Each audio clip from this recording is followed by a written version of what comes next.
Bueno, muy buenas tardes. Bienvenidos todos y todas a esta nueva conferencia de la Escuela de Democracia de la Universidad Pública de Navarra, la última ya de este año 2022. Os estamos especialmente agradecidos siempre, pero hoy con la que está cayendo ahí fuera todavía más, porque tiene muchísimo mérito que estéis aquí. Hoy está con nosotros Esteban Hernández, que es un escritor, abogado, periodista y analista político. Trabaja como columnista y como jefe de opinión del periódico El Confidencial, y su página de Wikipedia dice que ha tratado en sus obras las tortuosidades de la economía capitalista contemporánea y la batalla ideológica que opera dentro de la sociedad actual. La verdad es que su obra va publicando prácticamente un ensayo cada año, cada 2 años, una cosa así, y yo creo que su obra empieza a escribirse casi en paralelo a aquello sobre lo que escribe, que es el enrarecimiento, diría yo que el tema, digamos, principal del que se ocupa es el enrarecimiento de la esfera política en los últimos 10, 13, 15 años, una cosa así, probablemente a partir de la gran crisis de 2008, que afectó enormemente también a toda la superestructura política, ¿no?, por decirlo en términos clásicos. Destacan entre esas obras, en 2014, El fin de la clase media; en 2015, Nosotros o el caos, Así es la derecha que viene; en 2016, Los límites del deseo, Instrucciones de uso del capitalismo del siglo XXI; en 2018, El tiempo pervertido, Derecha e izquierda en el siglo XXI; y en 2022, ahora mismo, este libro que tengo aquí en mis manos y que viene de alguna manera a presentar o del que nos viene a hablar, que es El rencor de la clase media alta y el fin de una era. A mi juicio es un ensayista especialmente lúcido como analista del presente, porque tiene la capacidad de bucear y de profundizar y de otorgarnos las claves que por debajo de lo superficial y de lo que acontece en el día a día, de alguna manera ilumina nuestro presente, nos pone un poco luces largas para ver dónde estamos. Por ejemplo, este libro empieza, a mí me pareció muy interesante, empieza hablando de la historia de Roma, la derrota de Cartago a manos de Roma, de unas palabras de Escipión, y tú dices, bueno, ¿qué tiene esto que ver con nosotros, ¿no? Y enseguida te dice, esa derrota de Cartago, que dejó de alguna manera la vía libre a Roma para ser la potencia hegemónica del Mediterráneo, en el fondo fue una mala noticia para Roma, porque de alguna manera ahí se inició la decadencia de la República, y de alguna manera se puede decir que el hecho de que no gestionara bien Roma esa victoria fue la semilla de su perdición.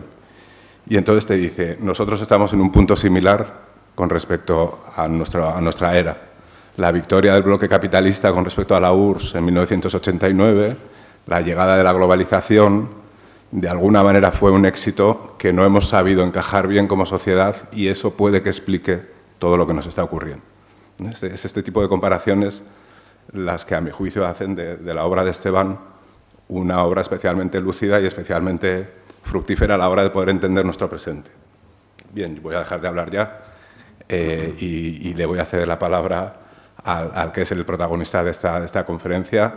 Esteban, muy bienvenido a la Escuela de Democracia, y tuya es la palabra. Muchas gracias.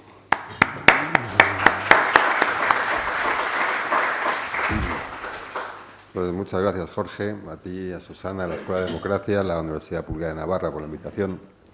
Gracias a vosotros por estar aquí en un día tan desapacible. Y como finalmente esto es una iniciativa de la Escuela de Democracia, pues creo que está bien comenzar por hablar, ¿no?, un poco de democracia. Creo firmemente, ¿no?, que los regímenes políticos, la estabilidad de las sociedades, tienen mucho que ver con los elementos económicos de las mismas. No porque en última instancia son los decisivos, o quizás sí,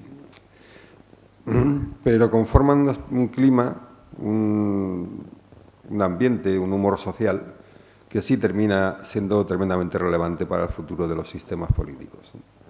Si en este instante nosotros preguntamos en nuestra sociedad, en la española, en la europea, habrá mucha gente que piense que el futuro va a ser peor, ¿no? Otros que piensen que su futuro va a ser bueno, pero el clima general pues, no es el más adecuado, y otros, los menos, ¿no?, que piensen que a pesar de todo vamos hacia un buen momento.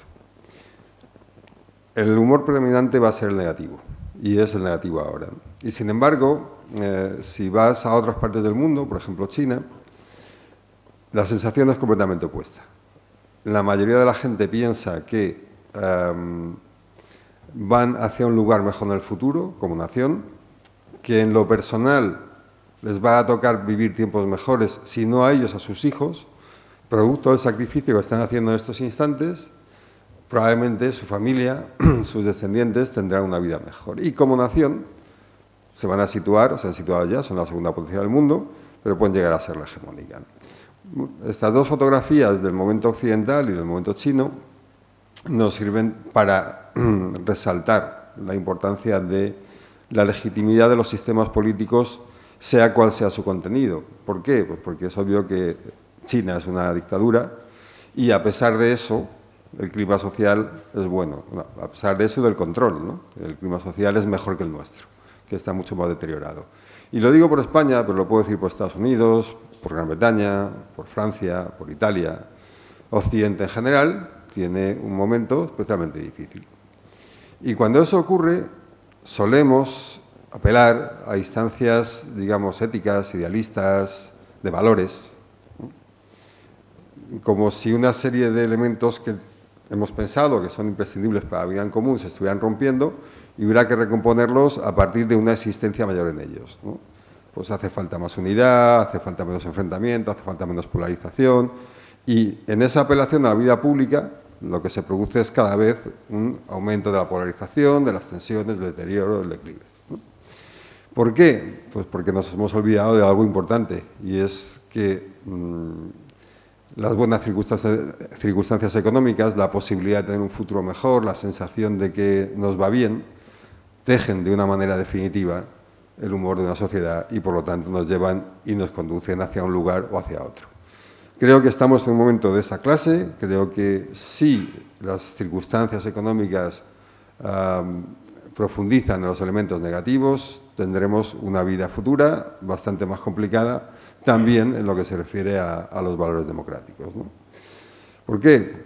Por algo que señalaba Jorge, ¿no?, en el inicio de la charla, porque al igual que lo que ocurrió a Roma con la victoria de Cartago, a veces más es menos. Cuando Roma vence, se convierte en la potencia hegemónica del Mediterráneo y eso le permite que las riquezas fluyan hacia su sociedad de una manera continua y en mucha mayor medida, ¿no? Eres una potencia, tienes recursos y, sin embargo, tus ciudadanos viven peor, viven en tensiones políticas continuas que llevan a un siglo largo que termina resolviéndose con un par de guerras civiles y con la llegada al poder de Julio César y después de Octavio Augusto, y da lugar al imperio, ¿no? Pero durante ese siglo lo que se produce son tensiones, violencia, declive institucional de una manera apabullante. Bueno, en Occidente nos ha ocurrido algo similar, en la medida en que el régimen dominante ha sido la globalización, cae el muro de Berlín, no hay telón de acero, el mundo se convierte en una unidad, ¿no?, en teoría liderada por una serie de valores establecidos en instituciones internacionales que hacían posible que el comercio tejiera relaciones y que, por lo tanto, las guerras empezaran a decaer y que, además de eso, promoviéramos una suerte de democracia global, que es lo que llamó Fukuyama el fin de los... No sé, me acuerdo, el fin de los tiempos, o como lo llamase, ¿no? Pero bueno, había acabado ya el momento de las ideologías, era el momento del liberalismo, era el momento del comercio global, de las interrelaciones económicas y del gobierno mediante reglas. Bueno, pues ahora esa fase que duró desde la caída del muro, más o menos, hasta 2020, ha quedado ya rota, ¿no? Y durante ese tiempo lo que se ha producido fundamentalmente ha sido el deterioro interior de las sociedades occidentales, en varios aspectos. Hay uno muy evidente que tiene que ver con el distinto desarrollo de las regiones dentro de Occidente, y es algo que se repite en la mayor parte de los países. Hemos visto cómo hay ciudades globales, en España Madrid y en alguna medida Barcelona, que no se ha integrado del todo, pero también se ha integrado en una proporción sustancial en ese circuito global, y una serie de regiones que han ido hacia abajo. Y comparativamente hablando, lo que llaman España vaciada tiene que ver, ¿no?, con esa espiral perniciosa de falta de inversión, migración de las jóvenes generaciones, falta de entornos productivos, falta de empleo. Bueno, todos esos territorios van cayendo. Y con ellos, y a veces nos olvidamos, y es muy importante, son las ciudades pequeñas y las intermedias las que salen perdiendo.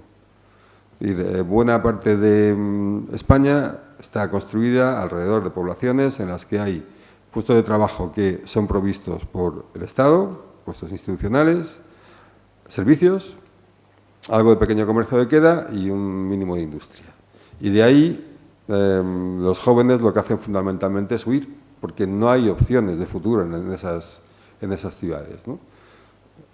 Quizá, ¿no?, si las hubiera, tampoco permanecerían todos, pero desde luego al no haberlas, se ven obligados a salir de esos territorios para buscarse un futuro mejor. Con lo cual tenemos un desarrollo de las grandes ciudades y un declive de las regiones. Insisto, o sea, uno no puede entender Estados Unidos sin esa divergencia enorme entre las costas de Estados Unidos, ciudades como Nueva York o Los Ángeles, y un interior plenamente deteriorado. Si queremos entender la deriva política, por ejemplo, ¿no?, del Partido Republicano de Trump, ahí tenemos, solamente viendo el mapa, una explicación. Y ocurre en Francia, o ocurre en el Reino Unido, donde el Brexit también se explica por estas derivas. Hay un segundo elemento en el que Occidente ha quedado deteriorado, y es en el distinto desarrollo entre regiones.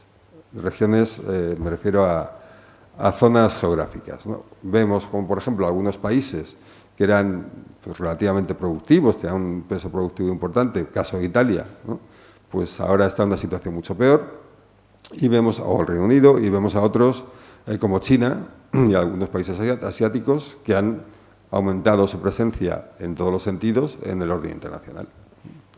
Luego la globalización, que era común, que era para todos y que finalmente iba a producir beneficios globales, lo que ha generado ha sido, en términos geográficos, un recorrido muy distinto entre los territorios, una separación, además una bifurcación, en algunos casos muy radical entre territorios. Pero nos ha pasado también a nosotros, es decir, ha ocurrido a los ciudadanos de cada país considerados en términos de clases sociales. Las clases obreras tradicionales perdieron buena parte de sus recursos porque, en primer lugar, ¿no?, los trabajos se deslocalizaron para otros países, porque además de eso, los que quedaron dejaron de ser trabajos ligados a unas ciertas condiciones institucionales o a trabajos industriales para pasar a ser trabajos del sector servicios, cuya esencia es competir con costes bajos. Las clases medias vivieron una extraña descualificación de aquellas tareas que realizaban y que les hacían convertirse en clase media. Por ejemplo, el trabajo del profesional liberal. El trabajo del profesional liberal ha quedado dividido, salvo algunos sectores muy concretos en los que la demanda de puesto de trabajo es elevada, por ejemplo en el área tecnológica. En todos los demás tienes una separación radical entre gente que cobra bastante poco, ¿no?, y gente que cobra mucho. Esa bifurcación social se da en ese tipo de trabajos. Y le ha pasado al pequeño comercio y le ha pasado a las pequeñas y medianas empresas. El pequeño comercio, por poner un caso gráfico, ¿no?, vemos cómo todos podemos acordarnos, ¿no?, los que tenemos cierta edad, de cómo en todas las ciudades había calles, un par de calles o tres, donde se situaban las pequeñas tiendas de ropa, ¿no?, que eran tiendas en general gestionadas por empresarios particulares. Todo eso desapareció y lo que tenemos ahora son franquicias de 3 o 4 firmas o 5 firmas y algún gran almacén, y en su caso pues algún vendedor digital, ¿no?, por ejemplo Amazon. Bueno, ese declive del pequeño comercio está ocurriendo ahora en algo tan inesperado como los bares. Los bares de las grandes ciudades son franquicias, ¿no? El centro de las grandes ciudades está copado ya por franquicias. En general suelen ser cadenas que están ya titularidades de fondos de inversión, que se venden entre ellos, pero que es un panorama muy distinto del pequeño empresario que ponía en marcha un bar para funcionar. Y a las pymes les ocurre algo muy similar, que la mayoría de ellos, como los autónomos, están inmersos en una cadena productiva donde ellos ocupan un lugar secundario de proveedores de firmas mucho más grandes. Es decir, es una especie de externalización de las necesidades productivas de una firma mayor, lo que les lleva a tener que operar con salarios más bajos, márgenes más cortos y menores beneficios para las pequeñas y medianas empresas. Entonces, si uno empieza a sumar, por un lado, declive de la mano de obra, declive de las profesiones liberales y declive de las pymes, pues tiene ya una fotografía bastante definida, ¿no?, de lo mal que le ha ido a las clases medias, a las clases trabajadoras en esta época global, ¿no? Pero a eso le sumamos otro factor que es muy relevante, y es que no solamente es que se gane menos o que los salarios suban poco, es que la vida se ha incrementado en su coste enormemente en aquellos bienes esenciales, ¿no? La vivienda, el transporte, la energía, ahora toca la alimentación. A cambio, teníamos bienes baratos, podíamos comprar cualquier cosa por un televisor, ¿no?, por un precio mucho menos elevado, ¿no? Pero creo que el hecho de que aumentasen los precios en lo esencial, ¿no?, y bajasen lo accesorio también ha sido una mala idea. Bueno, si sumamos los problemas territoriales y los problemas sociales, tenemos un retrato del porqué del mal momento occidental y el porqué del mal momento político occidental, porque finalmente todas estas cosas siempre acaban teniendo derivadas políticas. Uno no puede entender ni la hostilidad, ni la polarización, ni la radicalización, sobre todo en las posturas, ¿no?, de determinadas posiciones políticas o de todas las posiciones políticas, como queráis, sin este humor generalizado, ¿no? Y ese es el momento en el que estamos. Bueno, pues, ¿cómo hemos llegado hasta aquí? Hemos llegado hasta aquí porque creímos que la globalización iba a ser un factor de orden y un factor de progreso para el conjunto del globo. No ha sido así. Y ahora, el COVID, y especialmente, ¿no?, con la guerra de Ucrania y con lo que la guerra de Ucrania implica, hemos ya entrado en una etapa posterior del capitalismo contemporáneo. Tuvimos una primera, que fue desde el final de la Segunda Guerra Mundial hasta la llegada de Thatcher y la caída del muro, digamos que la época del estado del bienestar, del desarrollismo, etc. La segunda, desde entonces hasta la globalización, y ahora hemos entrado en la tercera. ¿Por qué digo que estamos en una época nueva y no en una especie de paréntesis en la época anterior? Porque ahora tenemos una guerra fría entre Rusia y China ya lanzada. Ya hay dos potencias, una hegemónica y otra que es la segunda y la aspirante, que están en una competición directa. Esa competición tiene mucho que ver, por supuesto, con lo militar, pero también y fundamentalmente, ¿no?, con lo tecnológico y con lo energético. Y ahí cada una de esas dos potencias está afianzando sus capacidades. El regreso proteccionista de Estados Unidos desde Trump no ha sido, ni mucho menos, evitado por Biden, todo lo contrario, ¿no? Ha intensificado aquellas medidas que haya puesto en marcha Trump para proteger su territorio. Y China está operando en un sentido diferente porque promueve la globalización, obviamente es una potencia exportadora y le interesa que ese funcionamiento siga existiendo, pero al mismo tiempo se trata de una potencia peculiar, ¿no? Y podemos, yo creo, entenderlo de una manera bastante fácil si nos atenemos a su recorrido durante estos 20 años, los 20 años transcurridos desde que entró en la OMC, la Organización Mundial de Comercio, ¿no? Curioso porque China ha sido una potencia que ha podido crecer por dos factores. Uno, por todo lo que nosotros le hemos dado, es decir, por todo lo que los occidentales le hemos aportado, que ha sido, por supuesto, recursos, ha sido capacidad productiva, mercados globales, tecnología.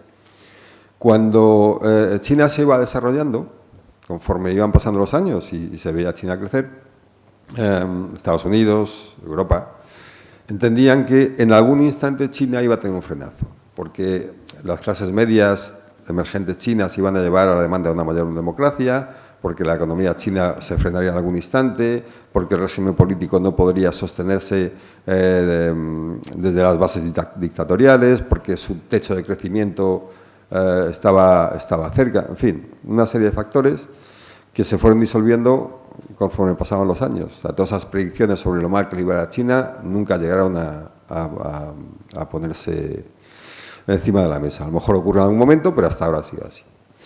Y mientras tanto, lo que el Estado chino hizo fue desarrollarse en términos nacionales. Por ejemplo, allí no hay un Amazon, no hay un Google, son suyos, son empresas chinas. Todas las grandes empresas tecnológicas que se han creado en China han sido propiedad china, lo cual es particularmente llamativo en el momento de la globalización. O sea, todos los demás estábamos con unas reglas de juego en las que teníamos que abrir los mercados, teníamos que dejar penetrar al capital global porque era especialmente interesante para todos, porque nos generaría beneficios. China hizo exactamente lo contrario, ¿no? Se le permitió. Y además hizo algo inteligente, que fue, digamos, que subordinar toda esa vitalidad y todo ese crecimiento a las necesidades estratégicas nacionales. Había una dirección política que marcaba el camino. Y en ese recorrido de futuro, pues fueron estableciendo planes, fueron planificando cómo debían ser los años venideros. Y por eso le dio también a China, ¿no? Porque a todas las circunstancias que le vinieron dadas por una posición occidental, se sumó una dirección política que permitió e impulsó un crecimiento grande, ¿no? Y esto es significativo porque fue exactamente lo que hizo Occidente desde el año 45 hasta el 80 y que dejamos de hacer, ¿no? Y que dejamos de hacer. Si uno examina los países a los que les ha ido bien en esta época global, y uno es China, pero otro es, por ejemplo, Corea del Sur, ¿no? Y en España ha ocurrido con el País Vasco, ¿no? Que tuvo una reconversión industrial inteligente a partir de la presencia estatal en el impulso de la economía. Es decir, era una economía, por supuesto, público-privada, pero que estaba impulsada y dirigida, ¿no?, en términos de creación de empleo y de creación de actividad productiva por las instituciones, ¿no? Y esto, insisto, ocurrió en Corea del Sur, Taiwán, China, cada uno con un régimen político con distintas intencionalidades, mientras el resto de los estados estábamos abriendo o digamos que desperdigando todas nuestras capacidades estratégicas, ¿no?, porque pensábamos que cuanto menos fuertes fuésemos, mejor nos iba a ir. Y claro, en eso llegó el COVID. Y el COVID nos señaló de una manera muy clara, primero, que no estábamos unidos, porque unos países se quitaban a otros los aviones con las mascarillas en las propias pistas de despegue de los aviones, porque nos faltaban todos aquellos materiales que eran necesarios para combatir el COVID, ¿no? Y porque vimos que todo lo que necesitábamos estaba ahí fuera, ¿no?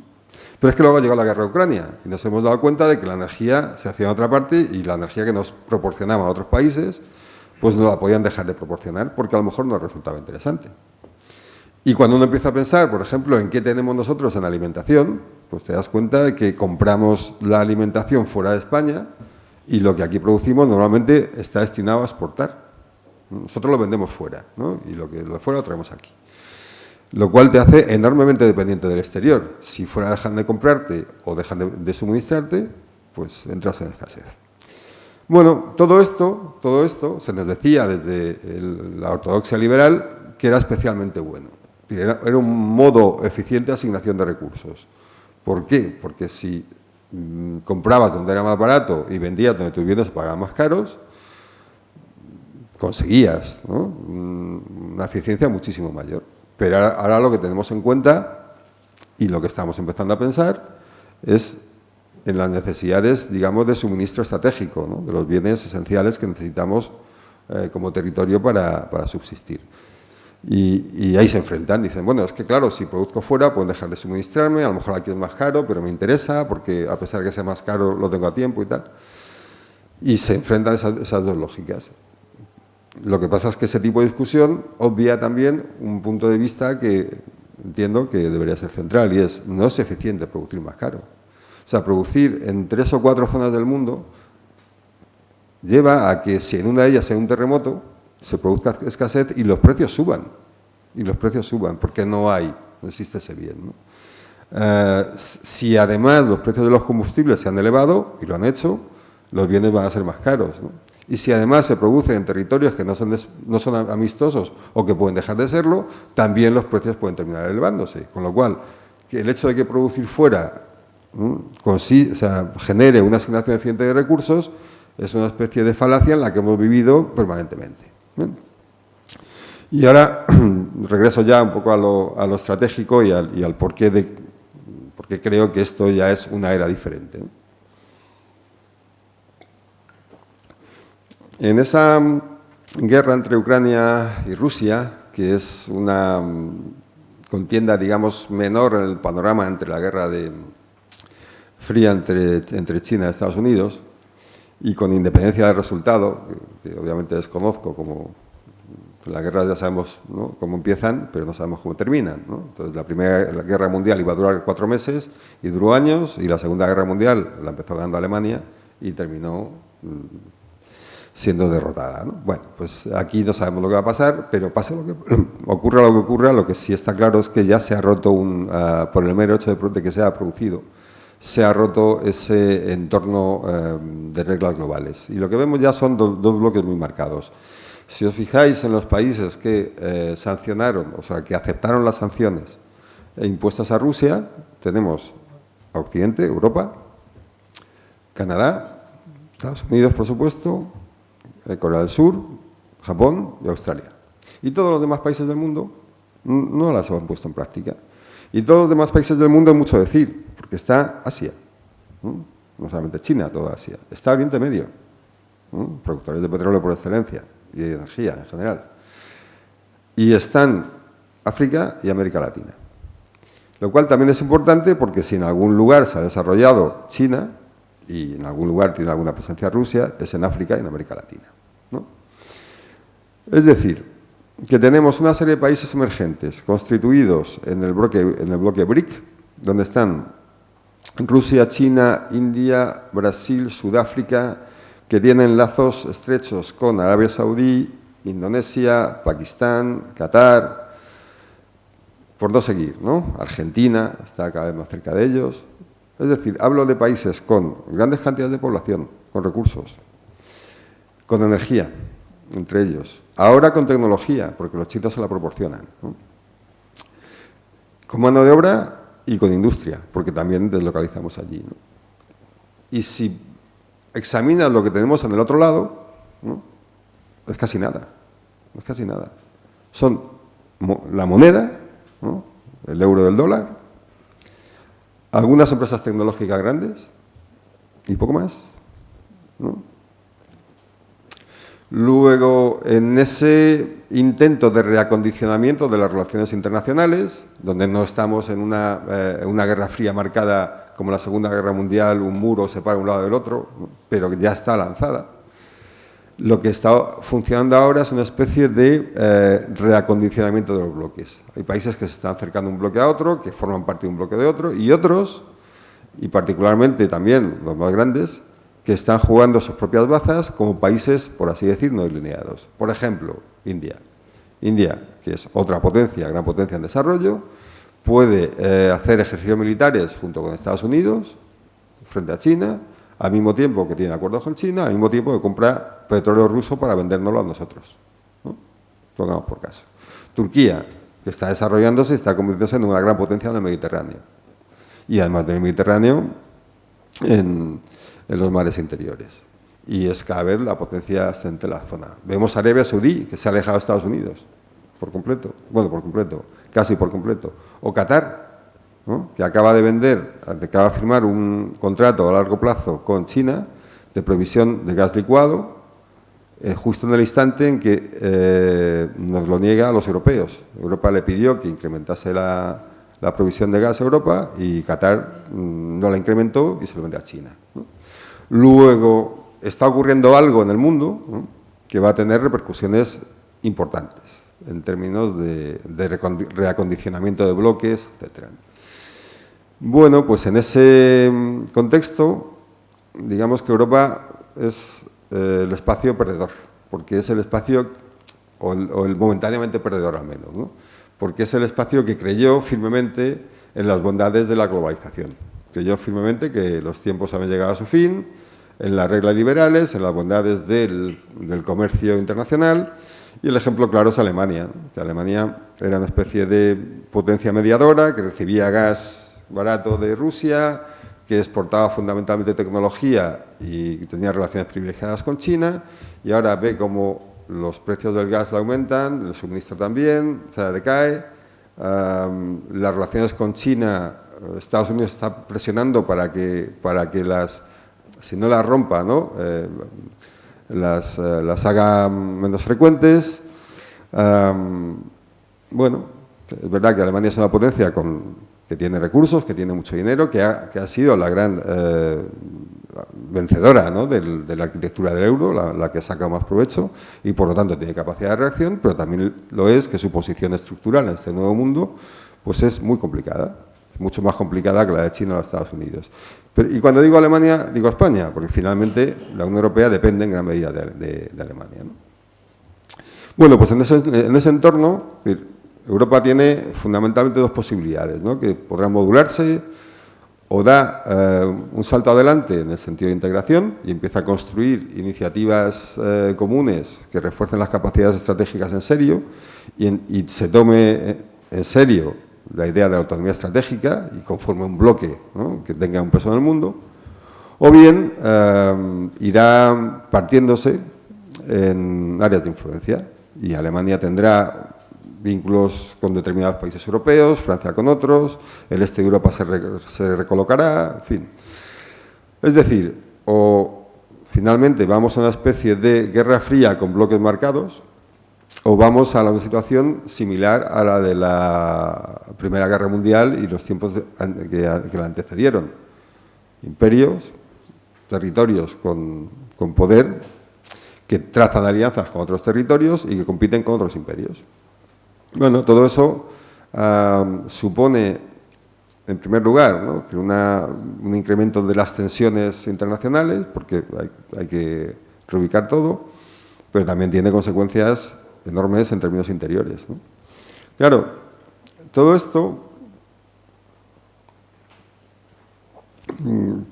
que parece una lectura, no sé, pues en grandes términos, ¿no? En términos geopolíticos, macroeconómicos y tal, ¿no? Del momento mundial y tal, claro, tiene consecuencias enormes en nuestra vida cotidiana. Y yo creo que al final, cuando hacemos alguna reflexión y empezamos a analizar las situaciones, pues casi todos, no sé, es decir, partimos de los elementos de la vida cotidiana que percibimos, ¿no? Es decir, ¿por qué, no sé, las casas están tan caras? ¿Por qué no encuentro trabajo? ¿Por qué mi trabajo no es seguro? ¿Por qué, en fin, todo este tipo de cosas, ¿no? Pues a lo mejor hay un deterioro, no sé, en las condiciones de cotidianidad que uno dice, bueno, ¿y esto por qué ocurre? Y yo creo que es el elemento de reflexión primero, ¿no? Que aún nos encontramos con ese tipo de hechos y empiezas a pensar, a tirar del hilo, ¿no? Y tirando el hilo llegas aquí, ¿no?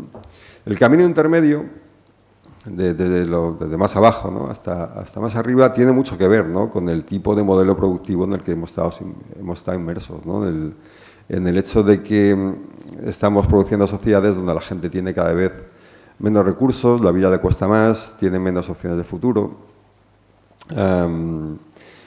Bueno, pues hay elementos también de enfado e indignación que suelen generarse, ¿no? Alrededor de determinados políticos, cada cual elige los suyos, ¿no? Y nos movemos mucho en esos pequeños odios cotidianos, ¿no?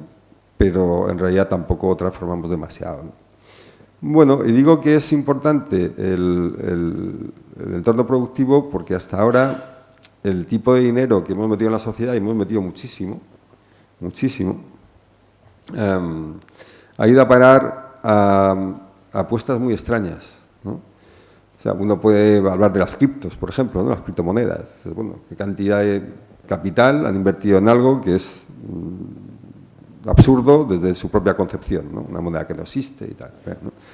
Pero es que ese es el juego del capitalismo financiero, ¿no? Y tiene que ver con inversiones en derivados, tiene que ver con inversiones en arbitraje de divisas, tiene que ver con inversiones especulativas, de compra y venta de bienes inmuebles. Quiero decir, hay un montón de elementos, ¿no?, en los que el capital no sirve para nada. Sirve para que una pequeña parte de la sociedad reproduzca todo eso, pero no construye nada, ¿no? No sirve. Es decir, esa concepción que a veces, o que mayoritariamente la gente tiene, ¿no?, del capital, dice, bueno, pues cojo un capital, lo invierto aquí, monto una empresa, la empresa gana dinero y tal, es algo que ha desaparecido, digo, de nuestra sociedad, el no desaparecer, es decir, que es mucho menos frecuente, ¿no?, porque la mayor parte del capital va a inversiones rentistas, ¿no?, va dirigido a adquirir bienes que puedan proporcionar una renta, y el elemento financiero es esto, ¿no? ¿Cómo influye esto? Pues, hombre, pues influye de muchas maneras. Por ejemplo, influye en el sentido de que las empresas, por un hecho evidente, ¿no?, las empresas del IBEX españolas no son españolas, están en manos de fondos, ¿no?, extranjeros, casi todas ellas. El Santander Padre era de Botín Padre, o sea, el Banco Santander era de Botín Padre. Ahora la hija dirige el banco, pero no es suyo, es una empleada de los fondos que tienen la propiedad del banco, ¿no? El dinero, ¿no?, el dinero fundamentalmente de pequeñas fortunas, ¿no?, va a parar a la adquisición de inmuebles, ¿no?, o va a parar a la inversión en fondos generalmente anglosajones, ¿no? No se invierte en el territorio, no produce nada, no genera nada aquí, ¿no? Bueno, pero es que además de eso conlleva una gestión especialmente perniciosa de las empresas reales, ¿no? ¿Por qué? Pues porque lo que es decir, el mecanismo de generación de ingresos de las últimas décadas ha consistido fundamentalmente en establecer procesos de reconstrucción de la gestión de la empresa a partir de la rebaja de costes. Un coste obvio era el salario, ¿no?, y fue el primero que cayó, ¿no? Pues hay que pagar menos a la gente. El segundo fue, pues hay que trabajar con menos gente, porque así, ¿no?, tenemos un menor coste. Si externalizamos, conseguimos que los costes se reduzcan, ¿no? Si rebajamos la calidad, conseguimos que los costes se reduzcan. Y así sucesivamente. Claro, llega el instante en que, desde una perspectiva, digamos, de sentido común, bueno, si das un mal producto o das mala atención y tal, la gente se acabará yendo, ¿no? Bueno, en primer lugar, a estos inversores les da igual, porque cuando esa empresa vaya mal se van a marchar a otra. Le interesa el corto plazo, no el medio, ¿no? A lo mejor, si a los asistentes de una empresa, pues les interesaría que perdurase, ¿no?, lo máximo posible y tal, ¿no? Pues esta lógica es muy distinta, porque como puedes ir saltando de lugar en lugar, no necesitas que esa empresa en concreto le vaya bien durante mucho tiempo, basta que le vaya bien el tiempo que estás allí y luego se puede marchar, ¿no? No sé, la universidad está gestionada a partir de la reducción de costes y eso hace que las condiciones laborales sean mucho peores también, pero es que la calidad de la enseñanza sea peor, ¿no? La sanidad está gestionada a partir de la reducción de costes, o sea, es un mecanismo típico de gestión de este capitalismo, ¿no? Y todo tiene que ver con eso, ¿no?, con el intento de conseguir, si es una empresa privada, un número mayor de beneficios y si es pública, de reducir el gasto, ¿no? Bueno, el dinero que hemos invertido, que se ha invertido y que ha sido mucho, ha ido a parar a un modo de gestión cuya esencia es hacer peor nuestro nivel de vida, ¿no?, lo cual es paradójico. Claro, ¿cuál es la otra postura? ¿No? Que ese dinero que se invierta sirva para algo, ¿no? Y ahora es el momento de que sirva para algo. Y ahora es el momento. ¿Por qué? Pues porque tenemos que reconstruir las capacidades productivas europeas, españolas y europeas. Porque necesitamos tener mucha más industria, porque si no, no podremos situarnos. Porque necesitamos tener músculo como territorio, como país, ¿no? Porque necesitamos tener músculo y potencia como entorno regional, como la UE, ¿no? Porque necesitamos que nuestra presencia en el mundo sea diferente. En un instante en que todos los demás están haciendo eso ya. Es decir, ya no podemos acudir a un deseo de vamos a mantener la era global de alguna manera u otra. No, el resto de potencias, Estados Unidos y China, ya han empezado a hacer eso. India hace eso, Turquía hace eso, Arabia Saudí hace eso. Están todos en ese juego, ¿no? Y los únicos que estamos un poco fuera de ese juego somos los europeos, ¿no? Entonces, cuando llega el problema de la energía, dices, pues ¿qué hago? ¿No? ¿Tengo que seguir comprando? No, tienes que producir tú. ¿Y qué produces? Pues aquello, ¿no?, que para lo que estás más capacitado. Las renovables es un ejemplo evidente. Las renovables tienen que estar presentes en España porque no hay otra cosa. Ya está. Es decir, más allá del cambio climático, ¿no? De lo que se... Por eso hay que hacerlo, ¿no? Tienes que tener una capacidad alimentaria, ¿no? de producción alimentaria mucho más grande que la que tienes, por necesidad, ¿no? territorial, ¿no? Y así sucesivamente. Pero eso lleva a otro tipo de capitalismo, o sea, lleva a otro tipo de gestión de la sociedad, ¿no? Porque si no se produce eso, ¿no? Si no se da este giro ahora, lo que va a ocurrir es un avance, hablo de lo empresarial, un avance en la concentración empresarial, cuyo ejemplo más nítido son las empresas tecnológicas. Si pensamos en Uber, en Amazon, en, no sé, las que queráis, ¿no? Es decir, la gran mayoría de ellas no han inventado nada, ¿no? El iPad fue un invento, el teléfono, ¿no? El Internet fue un invento, pero a partir de entonces, digamos que se han sistematizado procesos para concentrar elementos que ya existían en la sociedad. Había transporte de viajeros, ¿no? En las ciudades, se llamaba taxi, ahora está pasando a Uber, ¿no? Había venta a distancia en la sociedad, ahora se hace a través de Amazon, ¿no?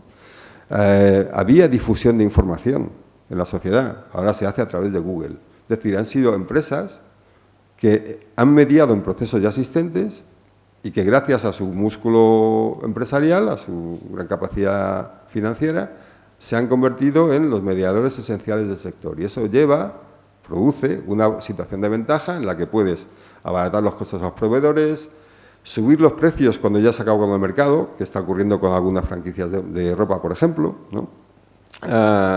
Imponer las condiciones de funcionamiento a los pequeños participantes. Bueno, en fin, una serie de ventajas que la concentración da en sí misma, ¿no? Y que lleva, por un lado, a un tipo de gestión mucho más totalitaria, ¿no? de la vida empresarial, y a un tipo de gestión que lleva a un constante abaratamiento de costes, todavía más que el anterior, ¿no? Bueno, tenéis un caso en Elon Musk y Twitter, ¿no? Lo primero que ha hecho es decir, bueno, a la calle la plantilla, los que se queden aquí a trabajar 24 horas y el cliente, si quiere tal, que pague. Ha sido, en resumen, ¿no? La exposición de un programa de funcionamiento del capitalismo contemporáneo si seguimos por este camino. Ya está, ¿no? Sin más. Bueno, pues eso tiene derivadas políticas. Es decir, si las sociedades siguen deteriorándose, si el nivel de vida no aumenta, si no tenemos una capacidad de percibir el futuro, ¿no? Con esperanza, lo usual es que lleguen regímenes que controlen el descontento a través de la fuerza. Porque esto es lo que la historia nos ha dado, ¿no? Y si yo insisto en el largo siglo romano de la República, porque fue sucesivamente esto. O sea, el cúmulo de riquezas que llegó a la sociedad generó prácticas perniciosas que a su vez generaron deterioro interior, que llevaron a deterioro institucional y que llegaron finalmente a guerras civiles, ¿no? Y después de muchas matanzas, pues, ¿no? La situación se recompuso a partir, ¿no? de la visión de alguien que supo hacer las cosas y entender cuál era lo que Roma necesitaba y que lo hizo desde el poder centralizado en una figura, ¿no? Bueno, este es nuestro momento, ¿no? Lo que pasa es que en este momento hay también situaciones muy peculiares dentro de las sociedades contemporáneas, ¿no? Y para mí la más significativa, porque se ha puesto menos énfasis en ella, es el declive de las personas con dinero, ¿no? De las clases medias altas. Damos por sentado, cuando hablamos de globalización, que ha perjudicado a los trabajadores industriales de Occidente, damos por sentado que ha perjudicado a las clases medias. Bueno, pero hay un paso posterior, que es precisamente el de las clases medias altas, ¿no? Si uno observa cómo en Estados Unidos, por ejemplo, ¿no? El llevar una vida de clase media alta, es decir, vivir en una buena urbanización, llevar a los niños a un colegio decente, tener asistencia sanitaria buena, que en un momento dado tengas ayuda en el hogar a través de personas que contratas para que hagan las tareas, etcétera. La cantidad de recursos que se necesitan es elevadísimo. es elevadísimo. Es decir, 200.000 euros, 300.000 al año para tener ese tipo de vida. Bueno, aquí está pasando un poco lo mismo, es decir, en menor proporción, pero el llevar un tipo de vida clase media alta es muy caro. ¿Qué ocurre? Que normalmente, y así pues, lo tenemos interiorizado, era el salario el que te permitía tener un tipo de clase media alta, ¿no? ¿Por qué? Tenías un buen puesto en una buena empresa, o tenías una empresa propia que era exitosa, o, en fin, ¿no? Ganabas dinero y ese dinero te permitía tener una vida buena, ¿no? Lo peculiar ahora es que esas posiciones son, en primer lugar, contingentes, es decir, las carreras profesionales se han acortado de tal manera que se tarda más en llegar y se tarda menos en marcharse, ¿no? El periodo que tienes para hacer dinero, por así decir, en una buena posición, es más escaso. Pero en segundo lugar, y esto para mí es lo relevante, el tener un buen salario no asegura la posibilidad de la reproducción social. Es decir, no genera ventajas para que los descendientes, ¿no?, puedan tener un tipo de vida similar a la tuya. ¿Por qué? Porque ahora lo que es decisivo no es el salario, son las rentas. Es el nivel de propiedad el que asegura una vida mejor, no el trabajo que realizas ni el triunfo, entre comillas, el éxito en la profesión, ¿no? En algunos casos ocurre así, pero son los menos. Es decir, ahora mismo, si alguien quiere que a su hijo le vaya bien, puede confiar en el azar o le puede mandar a Oxford, ¿no? Si tiene los recursos para que vaya a Oxford, aunque curse filosofía, ¿no?, pues cuando vuelva a España tendrá un buen trabajo. Pero si lo haces en una universidad, no sé, ya no digo provincias, porque no, es decir, una universidad más o menos reconocida española, tampoco, ¿no? Tendrá que cursar una carrera en aquellas especialidades que son demandadas por el mercado, que son muy pocas, y donde tendrá competencia. Además, tendrá que irse a trabajar fuera, porque será donde de verdad le paguen, ¿no? Bien. Bueno, la inversión que se tiene que realizar para poder ofrecerles una oportunidad a los hijos es mucho más elevada que antes, ¿no? Ocurre con la sanidad. Tenemos una sanidad pública que era bastante buena, que se está deteriorando, una sanidad privada, ¿no?, que se está deteriorando también. Es decir, no sé en Pamplona, pero en Madrid, si el centro de salud tarda 4 semanas en darte cita, el seguro privado tarda 2, ¿no? O sea que más o menos es la mitad, pero sigue tardando 2 y estás pagando también, ¿no? Con lo cual, si quieres una atención sanitaria rápida y efectiva y tal, pues te vas a lo privado y eso es mucho más caro, pero quien tiene dinero pues lo hace y ya está, ¿no? Bueno, pues es un ejemplo claro de cómo se está bifurcando la sociedad por completo.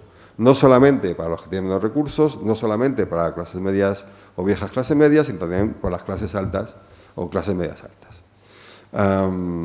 Y eso ha tenido, ¿no?, una especie de elemento político peculiar que le llamamos guerras culturales, ¿no?,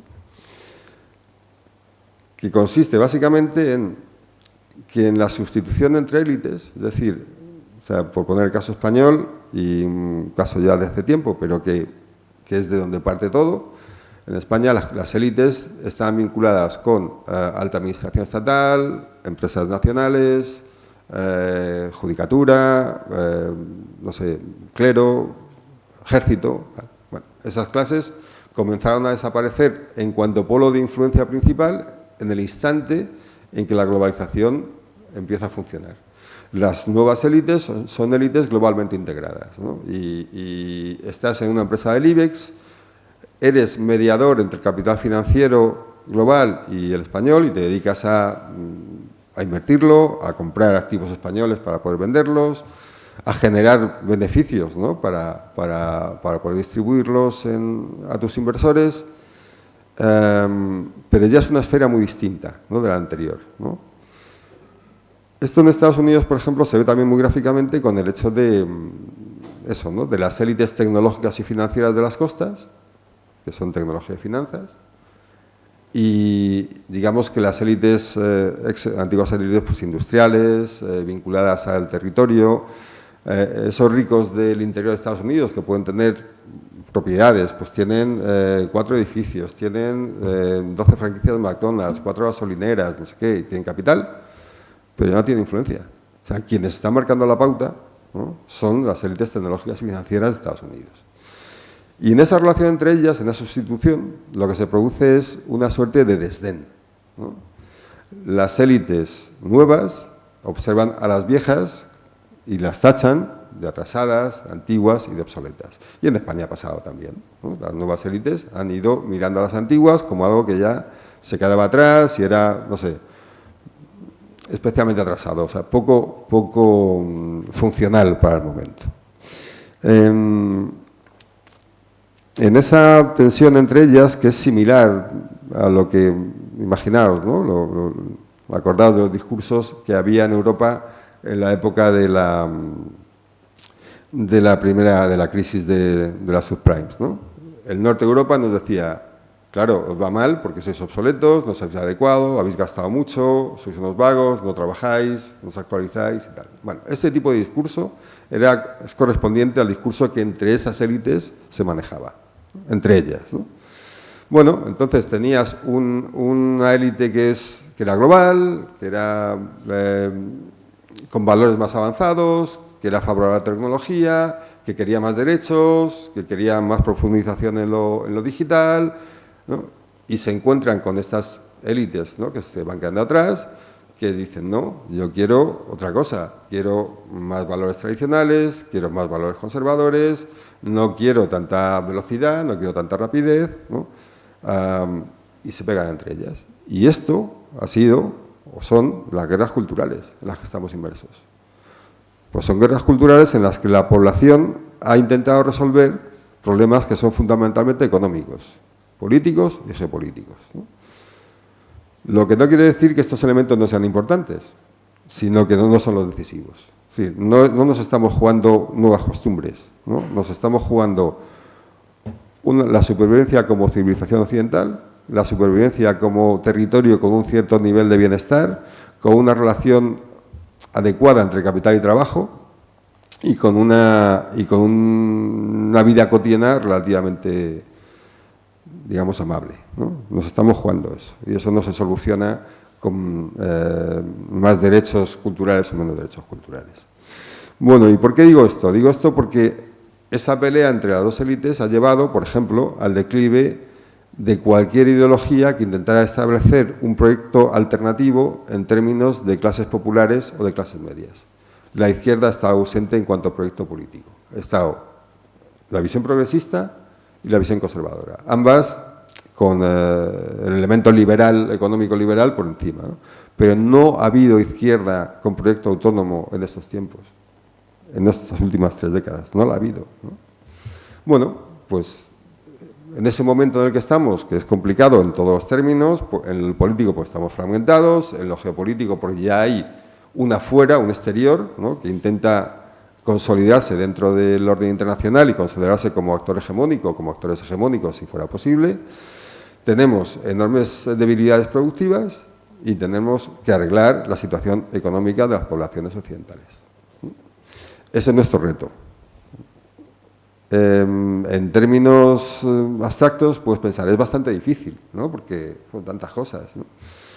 Pues no lo es. O sea, en el diseño intelectual, ¿no? Llevarlo a la práctica es otra cosa, pero el diseño intelectual basta con hacer una sola cosa, una sola, que cambia todo, y es poner el capital financiero a producir. En lugar de hacer apuestas en abstracciones, coger todo ese capital que existe y desarrollar los territorios, generar trabajo de buena calidad, asentar las poblaciones a partir de una actividad en la que se hagan cosas de verdad, ¿no? E intentar con ello, ¿no? Que tengamos un futuro mejor. ¿Por qué? Porque pienso, y esta es mi apuesta, y esta es la lección romana, que los territorios, cuando son fuertes internamente, es decir, cuando están legitimados, sus órdenes están legitimados y sus sociedades son florecientes, tienen una capacidad de desarrollo, de resistencia y de legitimidad enormemente mayor, ¿no?